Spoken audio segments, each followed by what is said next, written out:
Hello guys, welcome to Nivetha's kitchen. இன்றைக்கி நம்ம சேனலில் சுரக்காய் குழம்பு பார்க்க போகிறோம். வாங்க வீடியோக்குள்ளே போகலாம்.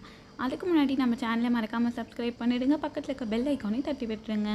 மேலும் வீடியோஸ் போட மோட்டிவேட்டிங்காக இருக்கும். ஃபஸ்ட் 1/2 கிளாஸ் அளவுக்கு துவரம் பருப்பை ப்ரெஷர் குக்கரில் சேர்த்து 2 விசில் விட்டு எடுத்துகிட்டு வந்திருக்கேன். இது கூடவே புளி, இந்த அளவுக்கு புளியை சுடு தண்ணியில் ஊற வச்சுருக்கேன். இதுக்கு தேவையான மற்ற பொருட்கள்: சொரக்காய், அரை சொரக்காயை எடுத்து இந்த மாதிரி தோல்லாம் சீவிட்டு குட்டி குட்டி பீசஸாக கட் பண்ணி எடுத்துக்கலாம். சின்ன வெங்காயம் ஒரு 10லேருந்து 15 சின்ன வெங்காயத்தை சிறுவை நறுக்கி எடுத்துருக்கேன். ஒரு பழுத்த தக்காளியை சிறுவை நறுக்கி வச்சுருக்கேன். வாங்க செய்ய ஆரம்பிச்சிடலாம். கேஸ் ஸ்டவ்வில் ஒரு கடாய் வச்சுக்கலாம்.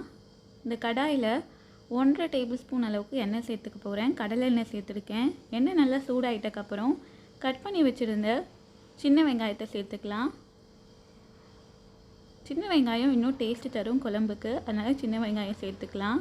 சின்ன வெங்காயம் இந்த மாதிரி கண்ணாடி பதம் வர வரைக்கும் வதக்கி விட்டுட்டு கட் பண்ணி வச்சுருந்த சொரக்காயை சேர்த்துக்கலாம். ஒரு 2 நிமிஷம் அளவுக்கு தொடர்ந்து நல்லா வதக்கி விட போகிறோம். சொரக்காய் நல்லா வதக்கி விட்டாச்சு. இப்போ மசாலா சேர்க்க போகிறோம். 2 டீஸ்பூன் அளவுக்கு சாம்பாருக்கு சேர்க்குற மிளகாய்த்தூள். உங்ககிட்ட சாம்பார் மிளகாய்த்தூள் இல்லைன்னா தனி மிளகாய்த்தூள், கொஞ்சமாக மல்லித்தூள் சேர்த்துக்கோங்க.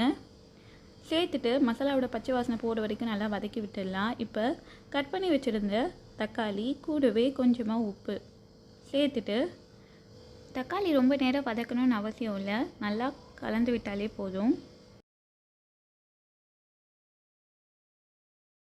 பருப்பு வேக வச்சுருந்த ப்ரெஷர் குக்கரில் இப்போ நம்ம வதக்கி வச்சுருந்த வெஜிடபிள்ஸ் எல்லாம் சேர்த்துக்கலாம்.